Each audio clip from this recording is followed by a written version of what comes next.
Hello. Hey, I hope everybody's doing well. Hey, real quick, sorry. I'm going to shift this a little bit closer so we can see it better. If you don't mind while people are joining. Okay. So this is Sean. Hey, so do me a favor as people join in, if you would, down in the comments section. Let me know what city that you're joining from. It's always good to kind of know what city and state that people are popping in from. Laura, hey, how are you? I hope things are well. So look, what I want to talk about a little bit today is, give me 2 seconds.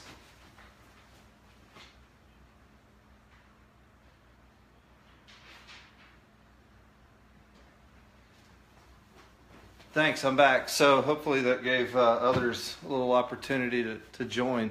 I want to talk a little bit about leadership today. And it's interesting to me, and look, I'm just going to speak from my experience, but it feels to me like leadership has become more about a status or a level, right? And for those of you that don't know, I did executive HR for years. I've just recently stepped away from that.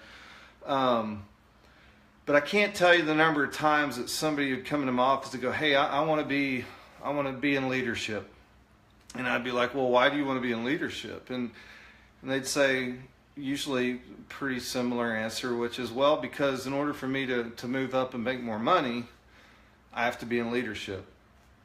And sadly, that's partly true in a lot of occasions, right? And I toiled with it. And so it was always an unpopular conversation for me to say, look, that's not really the right way to think about how you manage your career.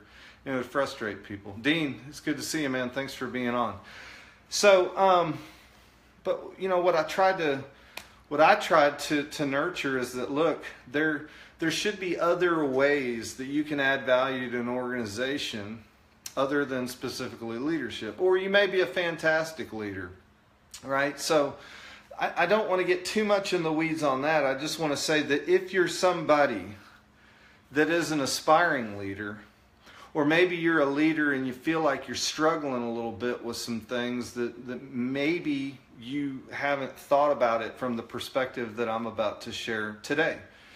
So everybody's probably heard about what IQ is, right? Which is your intelligent quotient. And evidently, if you score high on it, that you're supposed to be a really smart person.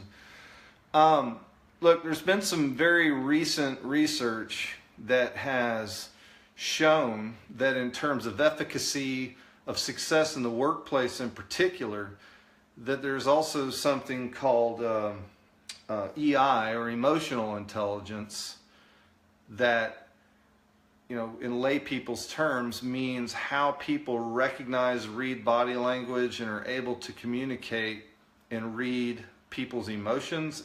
Not only are they able to scan and interpret a situation, but they're then able to pull it in, process that, and modify their behaviors most appropriately to deal with that situation.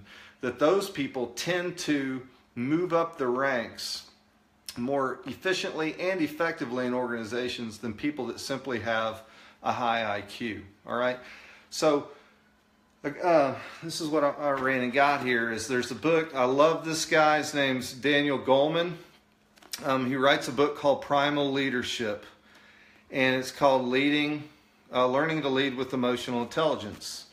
Right, so I would like, if you guys would be so kind to participate a little bit here down in the comments section. If you've ever worked for somebody that you felt like moved up the ranks because of what they knew, meaning they, either they had financial acumen, they knew product, or because they'd performed well in the last role, they got promoted into a leadership position that maybe should not have been in a leadership position. Okay, type 1, if you know what I'm talking about there, or if you've seen that, right? Do me another favor, type a 2 in there if you've ever seen that happen and it went really, really poorly for the person. and by that either they failed or they created a heck of a lot of failure around them because they were not in the right position or promoted for the wrong reasons. And then finally, before I move on to explaining what I have on the whiteboard behind me, who thinks that they know what the terminology is if somebody's promoted to their highest level of incompetence? Type that down in the comments section if you think you know what that is. Okay, so what I want to talk about again is, and it's in the book Primal Leadership that I just shared by Daniel Goleman. And we're going to talk about each of these types, right? So I'm going to go through each of them. So these and this margin is the style type. And I would like to point out too, I'm pretty jazzed that somebody finally taught me how to project this. So I didn't have to write all this backwards. I finally figured out in Facebook Live how to flip this thing. All right, so the style of leadership that we're going to talk about right now is there's 6 of them. The first one is visionary leader, okay? The next one is the coaching style of leadership. The third is affiliative. The fourth is democratic. The fifth is pace setting. And then finally is commanding. Okay?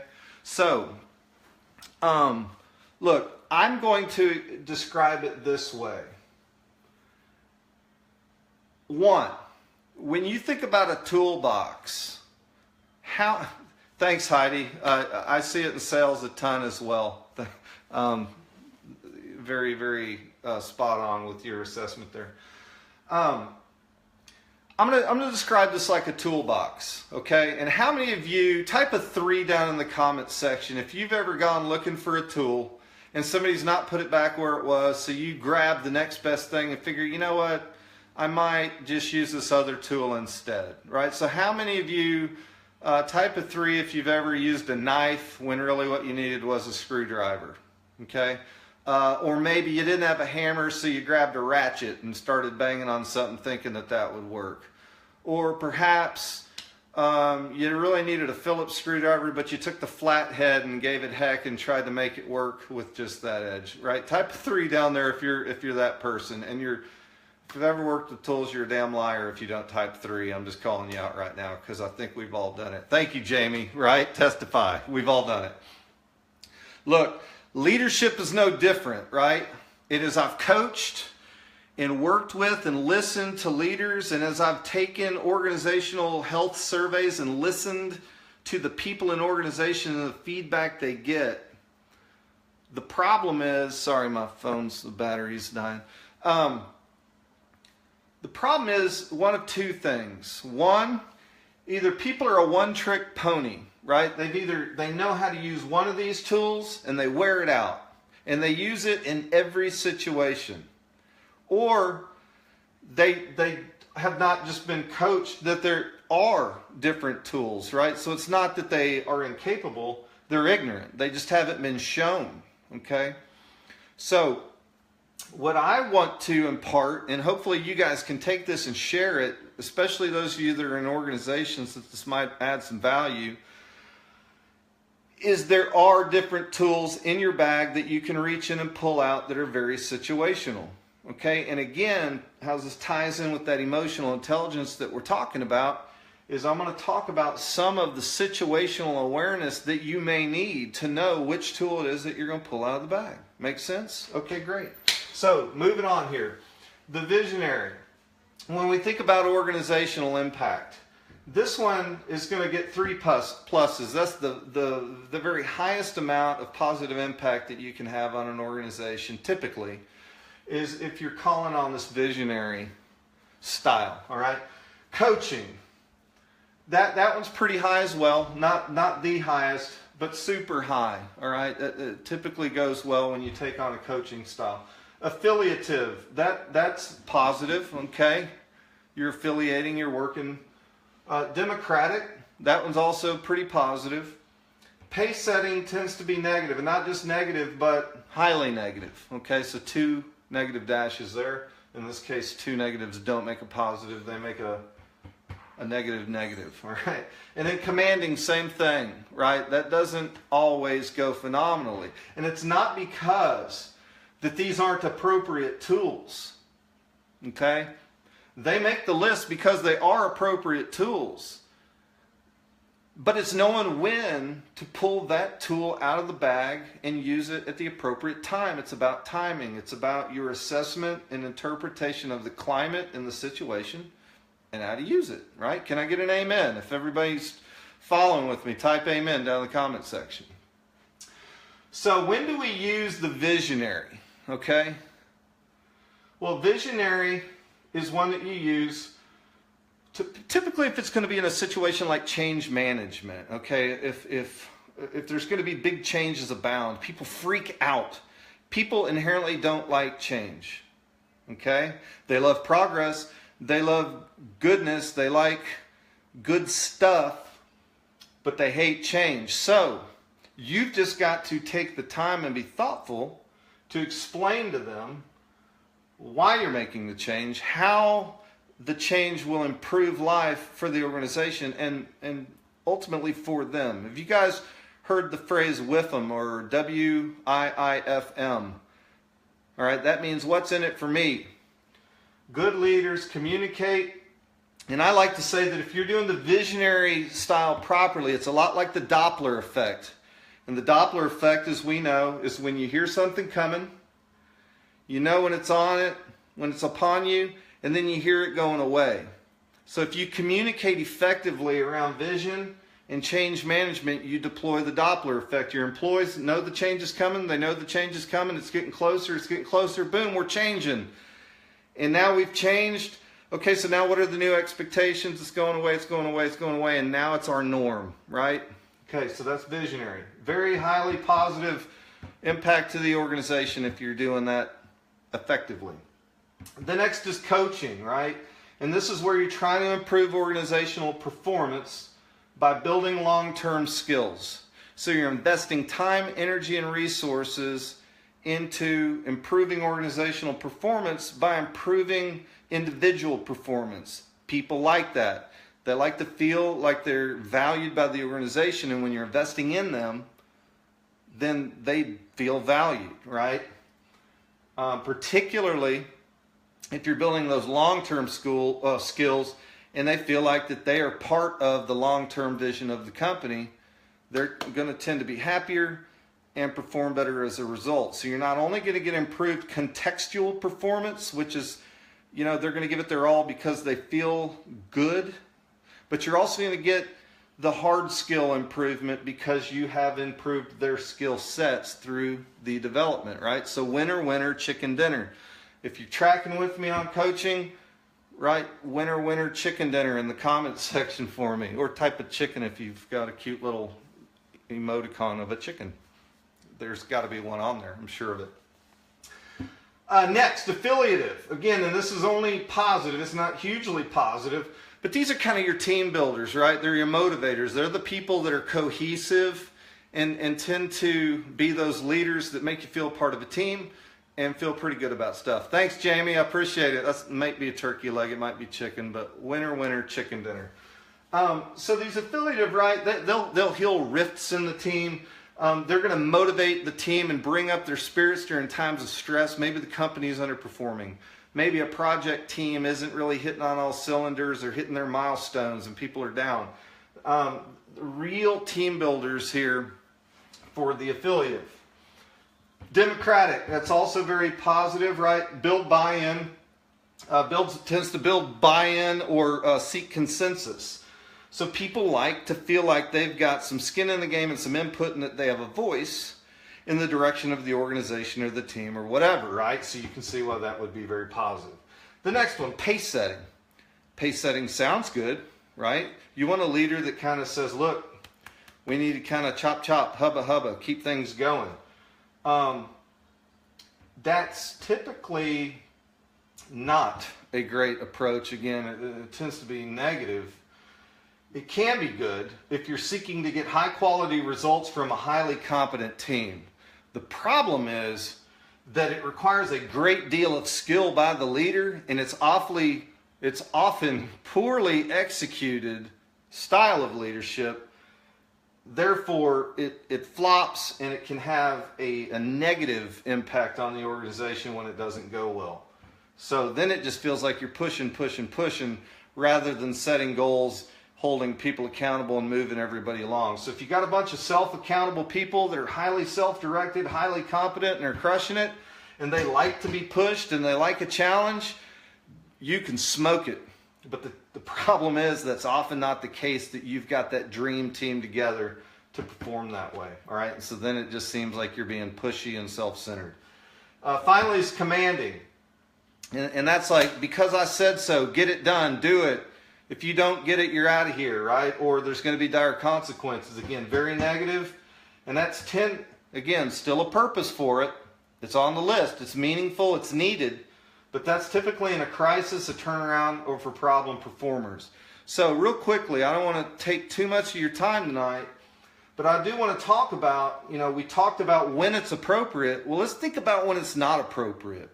Okay, let's compare and contrast, when you might pull it out, which we talked about, or why you might not use this particular tool out of the bag. So visionary. Okay, again, this is about change management or new direction. Well, so when might that not be a great idea to pull that out?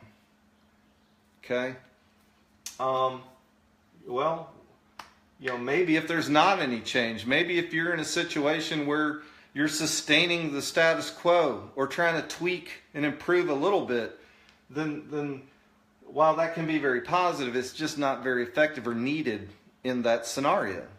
Okay? Yes, the Delt hat is appropriate, Heath Drukowski. You like that? Boom. Other side. I always get it backwards. I got this thing flipped now.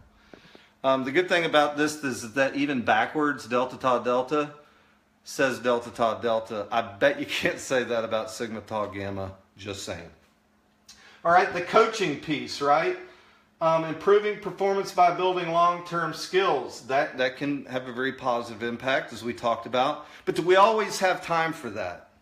Okay, is every situation allow for that time? Okay, so if you're let's say you're a sports coach, right? And somebody's out there absolutely getting their backside handed to them every play, every down. They're getting crushed. You're hemorrhaging points because somebody's not playing their position. Whatever. You don't have the luxury of time in that game to pull them across and work on long-term skills. You might do some tweaking or some immediate adjustment, right? But that's not the time to pull coaching. You coach during the week and you execute during game time. Make sense? All right, affiliative. Heal riffs, motivate, stress, work on team building. And that can be okay, right? But there's not always the right time, climate, or atmosphere for that. Sometimes that can feel sticky and gooey and warm and cuddly, and that's fine for some people. But some people are executors. They want to get in, they want to get it done, they want to knock it out, and they get very impatient with too much of that. So all in, it's pretty positive, but not all the time, right? Democratic, seeking buy-in or consensus or seeking input. Let me again borrow from the sports analogy, okay? If you're an offensive coordinator and you've game planned, okay, and again, there's a game clock that's keeping everything kind of trucking, do you think you have the luxury of time to go, team, everybody pull in here, okay? Now, what play do you think we should run next? I'm thinking triple option right, waggle, crack back, 32, and I'm just making stuff up. What do you guys think? And the quarterback's like, I think we should throw it deep, and the running back's like, I think we should run it. And, the tight end's like, I think we should run a Statue of Liberty. Okay, well, what does everybody think about the long, right? That's not functional, okay? So seeking consensus certainly feels good and it gives everybody a voice, but it's not very functional, right? Heath, man, thanks for being on. Take care. So seeking consensus can be a very positive team building and inclusive thing that feels good and warm and cuddly, but it's not always practical, okay? So commanding, I'm going to skip to commanding, for example. If you're a field general, okay, in the military, and you're out on the field of battle and all hell's breaking loose and bullets are flying and bombs and mortars hitting all around you, do you think that's time to come in and build a consensus? Okay, everybody, we're under attack. What do you think we should do? Oh, okay, Bob, I got it. Thank you. Sally, what do you think? No. At some point, that commanding officer is going to go, everybody flank right, or everybody retreat or charge. There is no discussion. It's happening, right? So again, that's in a crisis, a turnaround, or if you're dealing with problem performers, okay? So it's very directive, but very necessary in a situation like battle, or if you're doing an organizational turnaround. Look, guys, we're trying to keep the doors open. We're trying to keep revenue coming in. We're trying to cut costs so that we're not laying off hundreds and hundreds of people. This isn't up for discussion anymore. We're triaging, okay? It's like an ER for your company, all right? So the field of battle, maybe a violent example. Think emergency room. If you bring somebody in, you know, you may not have the luxury of time if they've got a sucking chest wound to pull everybody in and coach their long-term doctoring skills. You know, you might have seconds where you need to pull somebody in, give them direction, make a decision, and execute, all right? So that would be commanding. And then pace setting, you know, again, this is very situational. It kind of requires that you've got a bunch of self-directed people, highly capable, self-starters. They just kind of make things happen, and they're a well-oiled team. They know what the left hand and the right hand are doing. That's very good, provided you've got that group of people together. But let's say that you got half of them are interns, 25% of them are the people I just described, and 25% of them are poor performers. Well, you know what? That pace-setting style isn't going to work. Things are going to fall behind task, and then you as a project leader might end up failing.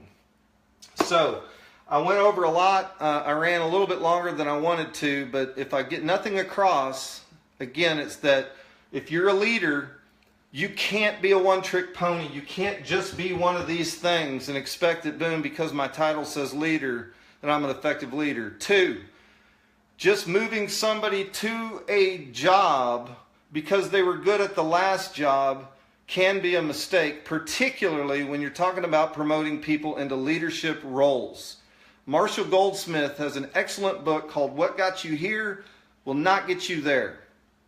So if you are thinking about promoting and advancing people up through your organization, particularly into leadership, you need to be very much on the forefront and thoughtful about what you're doing to develop and groom them well in advance of plopping them into a leadership role, or you're not only doing them a disservice, but potentially your entire organization a disservice, okay? And the third thing, if you are somebody that has found yourself in a leadership position and you want to be truly effective at it, again, primal leadership, leading with emotional intelligence, you want to be observant, thoughtful, and analytical about what your situation is, and you want to be further aware of the different styles of leadership, know when to pull the right tool out of your tool bag for the right job within your organization and apply it appropriately. All right, that's all I got. Thank you guys for sticking with me. I'm not even sure how long that went, probably about 20 minutes. But if you got questions, again, send them to me offline. I'm always happy to talk about this stuff. Please share it. Most of you are in organizations, and I promise you, I've got years of experience that tell me there are people that need to hear this discussion, whether they are leaders of leaders, whether they're new leaders, or whether they're people that are trying to be groomed into leadership roles. With that, I love everybody. Really appreciate your time. Always value you jumping on and listen to me, and your contributions and input.